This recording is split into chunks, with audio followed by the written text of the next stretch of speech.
Andrea Shepherd. I'm a yoga instructor and a longtime tango teacher, and yoga is one of the things that has improved my tango the most over the years, and so I'm here to show you another, this is part 2 of a series, another 5 yoga poses for tango.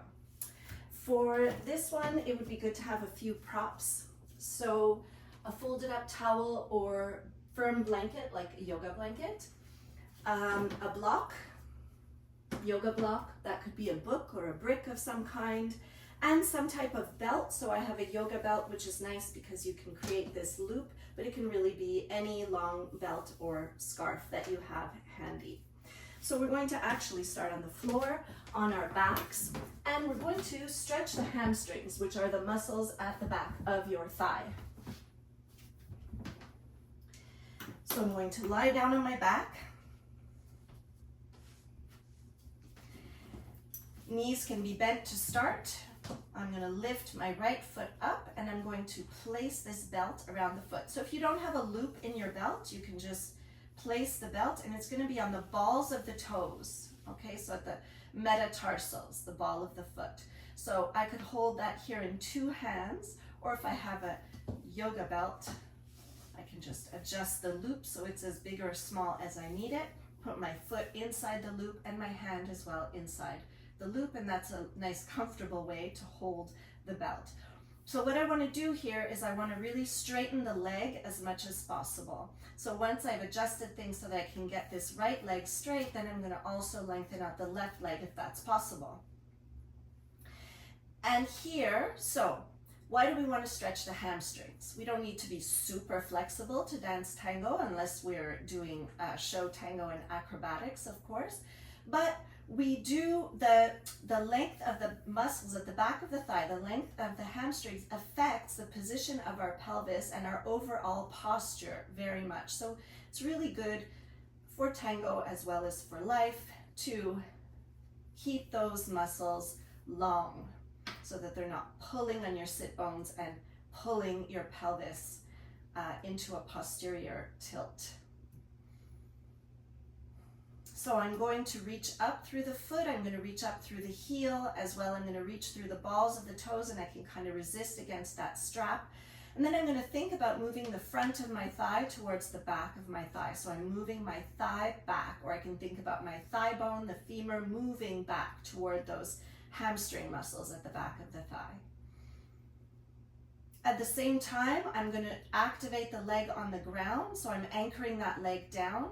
I'm anchoring the muscles on the inner thigh down so the leg doesn't kind of flop outward, so my toes and knee are facing up. That foot is flexed, reaching out as well through the heel. And then I want to think about keeping the front of my spine or the front of my torso long. I don't want to kind of collapse down and just flatten my lower back to the floor. I want to activate my legs, and I want to keep moving my pubic bone away from my navel.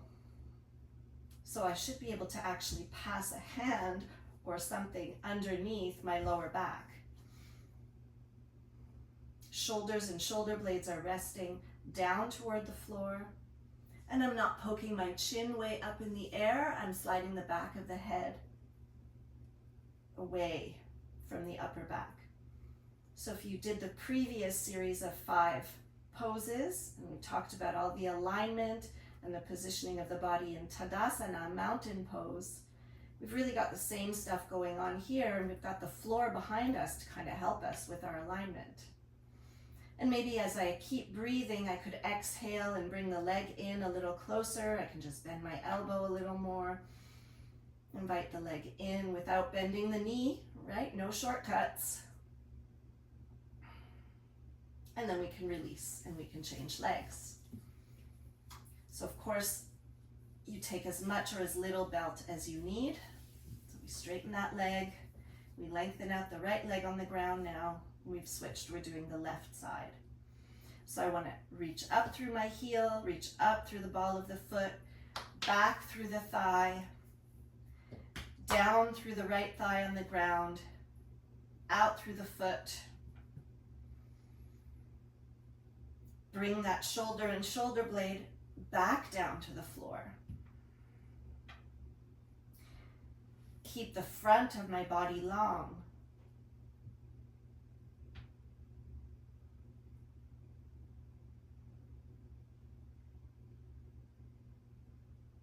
And as we take about 3 more breaths here, maybe we invite the leg in a little closer.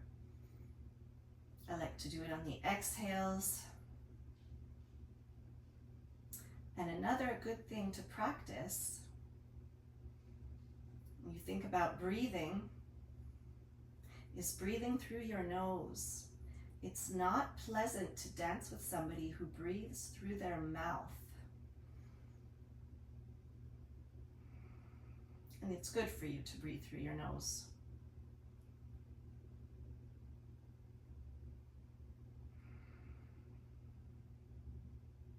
And then we can release. So we've stretched the back of the legs. Now we're going to turn to the right side and come around onto hands and knees. And if you have something like a blanket or a towel, you can give a little more cushion to your knees here. And we're going to actually want to take this block as well. And we're going to stretch the front of the hips and the front of the thighs, which are the quads, the quadriceps. So here I'm going to step my right foot forward, and I've got this high block positioned on the inside of my foot in front of my left hip. So then I'm going to lunge forward, right, bending more deeply into this front knee and moving the hips forward. So you see I've got an angle now, more diagonal on my back leg. I can use that block for support, so I can put my hand or my fingertips on that block, and I'm going to roll my shoulders back and down and use the contact with the block to help me lift my chest, not collapse into it. And then I'm going to walk this right foot out to the side a little more and even turn the toes out. And the knee has to always follow the toes, right? The toes are the leaders, the knee has to be the follower. It has to point in the right direction of the toes for the health of your knee joint. And that opening gave me more space to move the hips forward. So where you're likely feeling the stretch is in the front of the left hip. So that back hip, the front of it, the psoas muscle, which is the deep hip flexor, that's what we're stretching here. So you can see this would be great for backward walking, for extending the back leg as you walk forward, for back boleos, anything where you're reaching one leg back, which is just about every move in tango. If you're feeling anything in your lower back, you want to really engage your glutes, lengthen your tailbone down away from the lower back and engage your glutes, okay? Especially on the left side. And maybe you even feel that deep hip flexor, that psoas muscle a little more. So from there, we can see if it's possible to go into a quad stretch. So you're going to see it might depend on how your knee is feeling, but also the length of your quads. If you can do this, if you can bend the back knee, bringing the foot in, twist the body, another good thing for tango, and bring that right hand to hold the ankle, the left ankle. And then I'm going to flex that back foot. I'm going to resist the back foot against my hand. So as my hand tries to pull the foot in, my foot resists being pulled in. And I did not come up onto that back kneecap. I am still rolled forward off of the knee with that diagonal angle in the back thigh. And then if you could go deeper, you're probably feeling your quads in the front of the thigh right now. You can go deeper, you point the toe, take the top of the foot, invite the foot in closer to you, and maybe even lower the block or bring your hand to the floor and come forward. Oh, feel those quads stretching.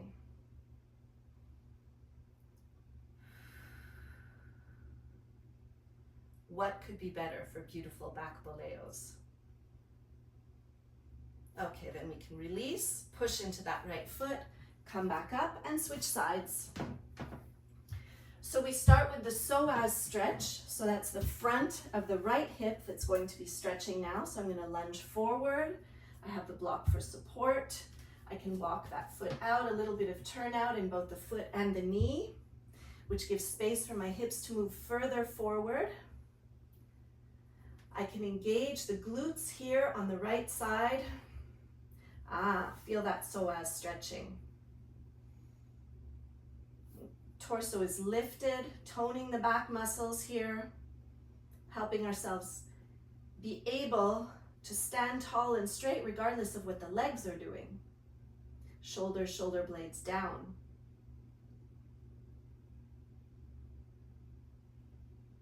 So then I could bend that back knee, twist my body towards the left, allow that left shoulder to roll back as I reach back and see if I can take the front of that ankle.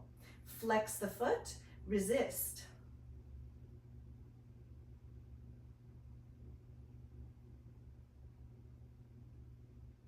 And I'm coming forward off my kneecap toward my thigh. So if I can go a little deeper, I can point those toes in, I can take the top of the foot, invite the foot in a little more, and maybe I can bring the block lower. Maybe you could even bring your hand to the floor and keep inviting that heel in towards your glutes. We get a nice little twist at the same time.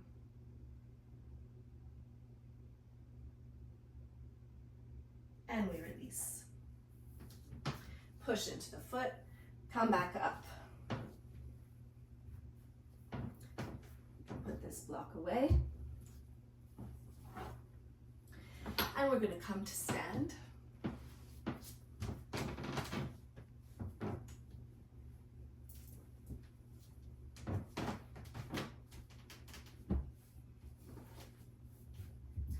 And we're going to come to warrior 2. So I'm going to take a big step to the right. And I'm going to find myself here in what we call Utthita Hasta Padasana, but it's basically like your Tadasana, like your mountain pose, but with the feet apart. So I want my feet parallel as we have them in yoga, a little bit different from tango where we tend to slightly outer rotate the feet, but not here. And I'm going to look down at my feet to check if they're parallel. So we saw this trick in the previous video that moves your thighs back. So your hips are aligned with your ankle bones. Your hips are aligned with your heels. I'm going to hold my legs in place as I lift the chest back up. And I'm going to reach the arms out to the side. Just having my gaze steady, not too intense, straight ahead. Soft gaze. Just like if you're looking towards your partner in tango, soft gaze. Shoulders, shoulder blades are down. And I really want to reach the arms out to the side, which I like very much in tango because it really opens up the width of my chest, but it also opens up the width of my back. Because often we try to lift or open the chest and we squeeze the back too much. And then we say, okay, I gotta open the back, and we cave the chest in. So when you reach the arms out, you get to open both. Chest broadened, upper back broadened. Shoulders, shoulder blades down, and then we're gonna do this trick. I'm gonna outer rotate the shoulders, so my whole arms turn, right? My whole arms turn and my palms end up facing up. And if you do that a couple times, palms up, palms down, but we're rotating from the upper arms, right? From the arm bones. That tucks the shoulder blades a little bit more into your back, like towards the front body, and helps to maybe bring the shoulders down. Then we're going to flip just the hands back down. So Utthita Hasta Padasana, another good pose, transitional pose, but another good pose for tango. Now we're going to turn the feet. So I'm going to turn on my right heel, turn my right toes towards the right. I'm going to lift my left heel, turn it out. And here I'm going to think very much about spreading between the 2 feet, which is something that's really useful for tango in your tango walk. So as I push forward into that front foot, I push back into the back foot, anchoring the outer edge as well as the root of the big toe in that back foot. And a little dissociation here, even though my pelvis might have turned a bit with the feet, the chest wants to come back. Arms, shoulders still aligned with my hips and my heels. And then thinking of that presence in the back foot, as well the presence in the back arm, I want to bend that front leg. And you notice I didn't lean into it with the upper body. We have to be able to dissociate what's happening with the legs from what's happening in the torso. So I bend into the legs, but not this, reaching into that back arm, keeping the body vertical, reaching into that back foot, keeping presence there in that back leg. And then this knee, we just want to check in that it moves out a little bit so it follows the direction of the toes. And if we like, we could turn the head to look in the direction of the hands. So in tango, the face generally always looks in the same direction as the chest. We don't turn the head independently of the body in general in tango, but in yoga sometimes, yes. Maybe sit a little deeper. I don't want to let that knee pass my heel though. And then we're going to push into that foot and come back up. Turn the feet to face forward, and then we could go the other way. So I'm going to come back to my Utthita Hasta Padasana, thinking about alignment, thinking about shoulders, shoulder blades down. Maybe I do that trick to set the upper back and the shoulder blades and then just flip the hands back down. And then we're going to turn the feet towards the left. So the pelvis may be turned, but I want to make sure my chest stays facing forward. And keeping lots of presence in that back arm, so my right foot, then I can bend that front knee without losing the verticality in the torso. Maybe I turn the head. Check in with that knee, that it's not rolling in, that it's opening. Outer hip contained, staying underneath me. Knee over heel. Virabhadrasana, warrior 2.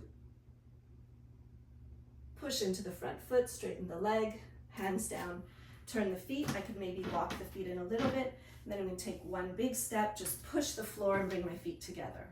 And if you want to do that to the other side as well, you could push the floor and bring your feet together, because it's always good to practice pushing the floor in tango. So from there, we're going to do 2 balancing poses. The first one is going to be tree pose. So we're going to start standing on our left, and I'm going to show you this. There's an option, because this is a tricky balance pose. So I'm going to be lifting my right leg. So if I turn myself on a slight angle and I'm close to a wall, then I can set myself up. So I turned a little bit towards my right, and I set myself up so that when I lift that right leg, I can get the outer knee to the wall, and that could stabilize me if necessary. And then the arms are free to do what we want to do with the arms, because we're not holding on with the hand. So we could do that. I'm going to do it facing you, freestanding. So we start with feet together. We start in Tadasana, which we explored in detail in the previous video, so mountain pose. And we're going to do it with feet together. So if you're going to go to a one-legged pose, it's always good to start with feet together. Anyway, we want to practice feet together for our tango dancing, right? We try not to dance just with the feet always being a little bit apart and kind of a lazy position. So feet together in yoga, it's balls of the big toes together, And then we're going to pick up our right foot. So first option, we can just have hands on our hips to start. First option is to just place that foot on the inside of the calf. My toes are facing down, my heel is facing up, and if anything, my toes can move a little bit back. We're going to try to avoid this, which has the ankle flipping in an awkward direction, and we want to be aware of stuff like that in our tango dancing as well. So toes down. And I want to keep my hips level, so I want to avoid lifting the hip when I lift the leg. As I lift the leg, I drop the hip, and I actually drop the direction of the knee down. Now, if it's possible for you, you could bring your foot to the upper thigh. You take your ankle in hand, place your heel as high on the inner thigh as you can, and then actively glue that heel to your inner thigh and the inner thigh toward the foot to avoid slipping. This knee points down. This hip drops down, but this hip does not collapse, and pushing it in towards that foot helps. And if needed, you could have the outer knee against the wall if you were on an angle. So then we could bring our hands to our heart. My gaze is just straight ahead, soft and steady. And if you like, you could lift your arms up, Urdhva Hastasana arms, but shoulders and shoulder blades still reaching down. This just helps give me some more reach and some more lift and length. And that standing foot is well anchored, ball of the big toe anchored.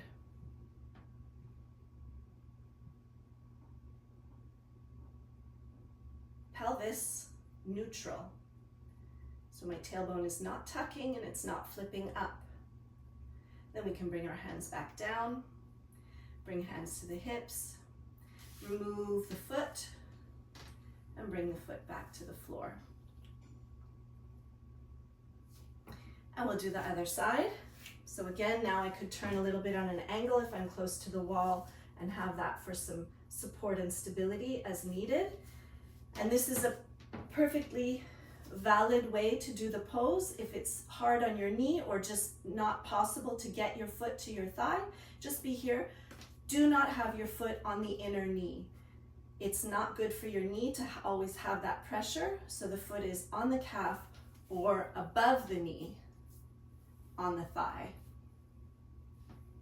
I push, I kind of lock, seal those two things together to avoid slipping, but also helps to avoid collapsing in this standing hip. Then the hip and knee of the lifted leg drop. More good cues for tango. We drop the knee when we do a back boleo. We drop the knee when we do a gancho.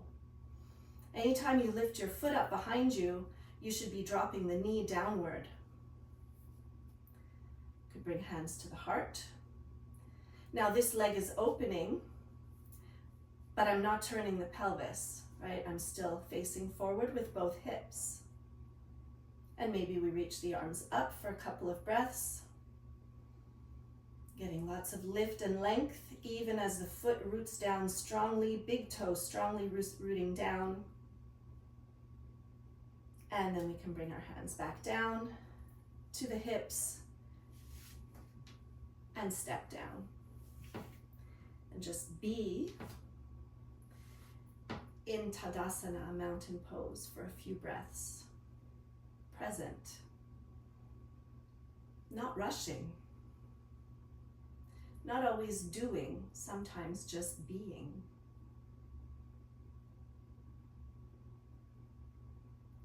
And finally, for this one we want to block as well. A nice thick hardcover book would work very well for this one. And we're going to place that block on the outside of the right foot. And then we did chair pose in the previous video, and we practiced bending the hips back as we bend slightly the knees. So we're just going to do that a few times, making sure those two joints work in partnership. When I bend my knees, my hip creases move back, and vice versa. Then from there, we're going to practice balance again. We're going to lift the left foot off the floor. We're not lifting the hip. More good practice for tango to avoid lifting the hip in order to move the leg. And I'm just going to outer rotate that leg slightly in order to cross the top thighs. And then I'm going to place those left toes on the block. Now knee and toes face forward, not out. So this left leg is trying to spiral or wrap around the right leg. Toes and knees forward. What happened to your hips? Did they slip forward? We've got to keep those hip creases back, and the standing leg is still slightly bent. From there, we're going to add arms. So we're going to bend this right arm at a right angle, pass the left arm underneath. It could come here, backs of the hands together, or if possible, this left hand wraps around and the fingers come into the palm of the right hand. Keep the shoulders down, and this really opens the upper back. It's so nice, and it's nice if you have a stiff neck. You can just do the arms of this pose. Elbows off the chest, hands off the forehead. And then we can see, could we lift the toes off the block? And then I want to glue that outer foot to the outer calf. Really squeezing those two legs together, spiraling them around each other. Thighs are tight. Outer foot to outer calf. One more breath.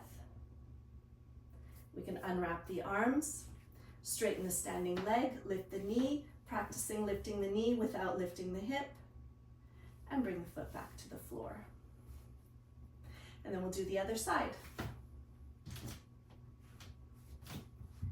So now I've got the block on the outside of my left foot. We can practice again, knees and hips, knees and hips. And then we'll stay. So when I move those hip creases back, my lower belly softens inward to avoid flipping, right? Projecting forward. Okay. Now I'm going to lift my right foot up, practice balancing here for a moment.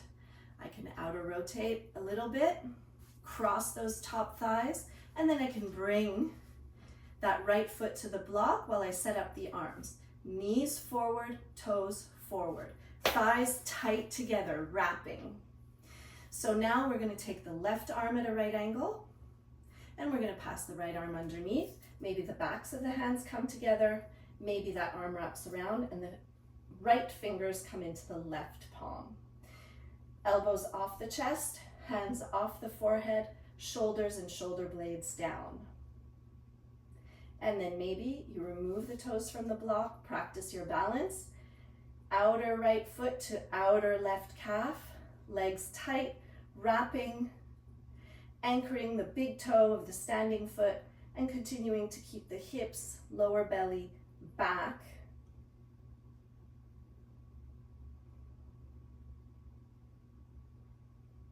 Complete another exhale.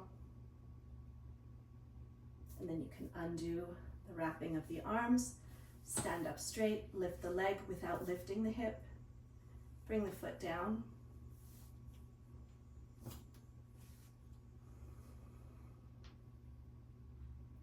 And there you have 5 more, actually 6, because we did a bonus. We did the Utthita Hasta Padasana with the legs spread in our standing pose. So 6 poses for tango. The first one that we did was Supta Padangustasana. That's the stretch for the back of the leg, for the hamstrings.